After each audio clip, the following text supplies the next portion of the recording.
First off, I'd like to give all praises, glory, and honor to Yahweh, by Hashem, Yahweh Shai, by Hashem Rakakwadash. Double honors to those elders and apostles out there from Great Millstone who teach and rule well. A lot of respect to you brothers out there on the highways and byways preaching this truth around the four corners of the earth. And salutations to the hopeful elect that you guys may be sealed soon. And with that, this your brother Dawad Ba from the branch of GMS here in Chicago. And I've been thinking about something for the past couple of days. I've been having bouts with arthritis and gout, for the past 7-8 years. And it's been pretty tough, man. It's been pretty hard. And I'll sit up here and ask the brothers to send up prayers for me. But I was sitting up here thinking about something, with the temptations, with the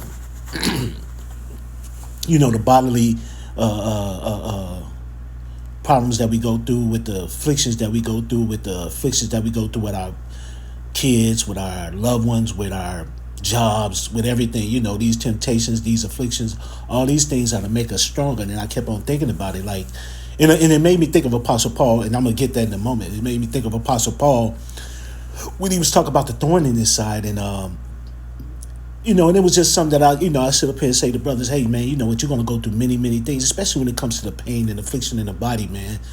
Some brothers got probably diseases, probably arthritis, just like I do, and probably got other stuff, man. That they deal with on a day-to-day basis, man. And you know what? Hey, brothers, just understand, man.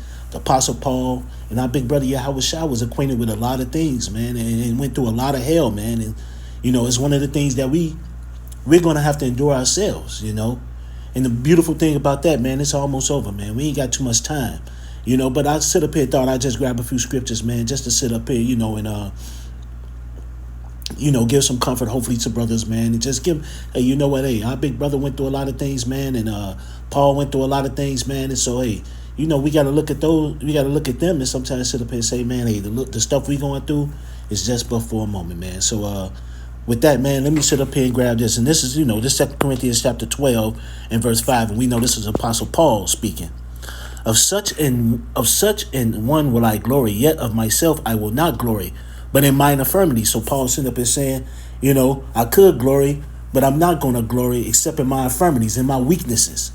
For though I would desire to glory, I shall not be a fool. For I will say the truth, but now I forbear, lest any man should think of me above that which he seeth me to be, or that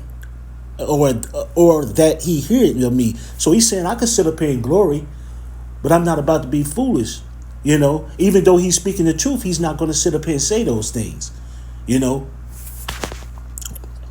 This is 2 Corinthians 12 and 7. Unless I should be exalted above measure through the abundance of revelations, there was given to me a thorn in the flesh, the messenger of Satan to buffet me, lest I should be exalted above measure. And that thorn was a sickness of some sort. Whether it be a sickness, a disease, whatever the case may be, it was given to him. So, hey, you got to understand, it puts us in check, man. Some of the sicknesses we got, whether it be arthritis, whether it be gout, whether it be, brothers who might be a little bit more visually impaired or handicapped. This keeps us in check, first and foremost, because we're men, and we got to call on Yahweh by Hashem Yahweh Shai. This is a weakness, but hey, we are strong in our weakness, because this builds us up, this gives us character, this builds us up, and it keeps us focused on the Lord. It keeps us focused in this truth. And that's something, man, that we got to always think about, something that we got to always put in our mind, But this is 2 Corinthians 12 and 8. For this thing I besought the Lord thrice, that it might depart from me. And he said unto me, my grace is sufficient for thee, for my strength is made perfect in my weakness, in weakness. Most gladly, therefore, will I rather glory in my infirmities, that the power of Yahweh Shai may rest upon me. And that's the thing, man. We glory in our weakness, man. So even though we might be going through afflictions and certain things and stuff like that, we glory in because we understand that these makes us strong, and this is what's going to give us that salvation and get us that kingdom, man. Get those crowns, man. See, other people sit up here going through all this hell, and they ain't got no hope. They ain't got no faith. And some of them go through it for a corruptible crown. We going through it for an incorruptible crown, man. We go through these things for an incorruptible crown, and we got to keep that in mind. And that's why I was sitting up here getting it, because I was thinking about, hey, man, Hey, sometimes this arthritis and this gout, man, be painful, man. It be real painful. I mean, real painful, you know.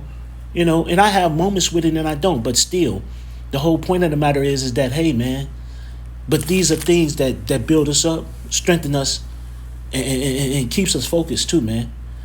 You know, we can't, yeah, man, yeah, I overcame this. No, we don't glory in that. We understand that this is Yahweh Bashim Yahushai. He sits up here and he gives us that comfort, eases us with the pain that we go through, man.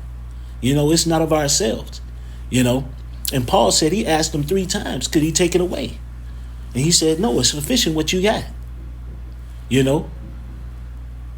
So sometimes, man, you got to, it might hurt, it might be painful, man, but you know what? We go through it, man, and this is nothing but little, because we should have it way worse than this,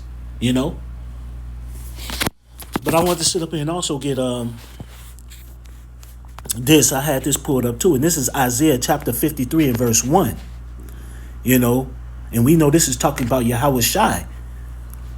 It says, "Who hath believed our report, and to whom is the arm of the Lord revealed? For he shall grow up before him as a tender plant, and as a root out of a dry ground. He hath no form, no comeliness, and when we shall see him, there is no beauty that we should desire him. He is despised and rejected of men, a man of sorrows and acquainted with grief. And we hid as it were our faces from him. He was despised, and we esteemed him not." And we know this is talk about Yahweh Shai, man. People despised Yahweh Shai when he came on the scene. Hated him and all that. But the point that I want to get here was he was acquainted with grief. When you look up that word grief, it's H2483 kala. I might be saying it a little wrong because sometimes I have a hard time saying the CH sound, but kala. And then what it is, it says sickness, calamities, disease, grief, sickness. That means that Yahweh Shai was sick. He had sicknesses and disease. He was going through it. And we gotta, and we gotta sit up here and think about that, man. This was our big brother going through this, man. Going through acquainted with grief. He was acquainted with sicknesses, diseases, pains, calamities, And we got to keep in our mind, man, like this was our big brother, and he went through this for a very long time, And you got to understand, he had the power to do away with all that stuff, but guess what? He obeyed the Lord. He obeyed the Father, Yahweh.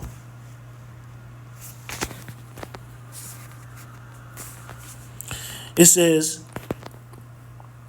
let's go back to Isaiah 53 and 3. He is despised and rejected of men, a man of sorrows and acquainted with grief, and we hid as if it were our faces from him. He was despised, and we esteemed him not. Surely he hath borne our griefs and sorrows, and carried our sorrows, yet we did esteem him stricken, smitten of Yahweh, and afflicted. But he was wounded for our transgressions, he was bruised for our iniquities. The chastisement of our peace was upon him, and with his stripes we are healed. So hey, Yahweh Shai died and took all that pain, suffering, the death on the cross for us, man. So we can get that salvation, so we can come back in good graces of Yahweh. All that was on him, all of it. Not just his sins as Adam's, not just his sins as King Solomon, but for for all of Israel, for all the Israelites, just so we can sit up here and come back to our power. This Isaiah 53 and 6. All we like sheep have gone astray. We have turned everyone to his own way, and the Lord had laid on him the iniquity of us all. He was oppressed and he was afflicted, yet he opened not his mouth. He is brought as a lamb to the slaughter, and as a sheep before his shearers is dumb, so he opened not his mouth. He was taken from prison and from judgment, and who shall declare his generation? For he was cut off He was cut off out of the land of the living. For the transgressions of my people was he stricken. And he was made his grave with the wicked and with the rich in his death, because he had done no violence, neither was there any deceit in his mouth. Yet it pleased the Lord to bruise him. He had put him to grief. When thou shalt make his soul an offering for sin, he shall see his seed, he shall prolong his days, and the pleasure of the Lord shall prosper in his hands. You know what? And that's the thing, man. You know, and you know, this Lord said, hey, he chastened his sons, who he don't chasten his. You know, hey, you want to be chastened by the Lord, because if you're not, man, that means you got to question what you're doing. You really got to question yourself. If you haven't been afflicted in some way, shape, or form, temptations and all sorts of stuff, man, you really got to ask yourself, man, is the Lord dealing with you? You know? And that's just real. You know? But Yahweh Shai went through all this stuff for us, man. All this stuff. He obeyed the Lord, man. He obeyed the Lord. You know? And that's the one thing that we should be doing every day. Doing the best we can to follow the law, statutes, commandments to the best way we can. You know, praying, fasting, you know, doing our lessons, going out to camp, being brotherly, being charitable, giving alms, you know. All these things, man, we try to do the best we can, man, for that salvation, man. But you're going to go through afflictions, and you're going to have afflictions, you know, that might be with you for a moment. You know, but understand, hey, Apostle Paul had that thorn, and the Yahweh Shai, man, had to go through all sorts of hell, and he was grief. He was stricken, you know. But with that, man, I want to sit up here and just grab one more scripture, and that's Corinthians, I think, chapter 4, 2 Corinthians 4. I think it's 4. Yeah, this is 2 Corinthians 4 and 17. For our light affliction, which is but for a moment, working for us a far more exceedingly and eternal weight of glory. So, hey, you know, hey, and I'm just really going to stop at that part. Oh, hey, you know what? While we look not at the things which are seen, but at the things which are not seen, for the things which are seen are temporal, but the things which are not seen are eternal. So we're looking for those things that are not seen, man. We're looking for the eternal weight of glory, that immortality, the kingdom, the salvation, you know, all that is what we're looking for, man. But and it says for our light affliction. This is a light affliction. You know, yeah, it hurts, man. Don't get me wrong. It does hurt. But hey, in a moment, we ain't gonna have to worry about it, because the Lord said in Revelation, he's going to take away all pain. We're going to be happy, everything. You know, so, hey, brothers, you know, this was just something, man, through the Spirit, man. It was just something I was thinking about. So with that, I'd like to give all praises, glory, and honor to Yahweh, by Hashem Yahweh Shai, by Hashem Rakakwadash. Double honors to those elders and apostles out there from Great Millstone who teach and rule well. A lot of respect to you brothers out there on the highways and byways, preaching this truth from around the four corners of the earth. It's how you taste to the hopeful elect that you guys may be sealed soon. And with that, I always say stay prayed up, brothers. Pray for each other, because we're almost up out of here. So with that, I like to say Kwam Yasharella and a Bob a Ball. And Anya Habatham Akim. Shalom.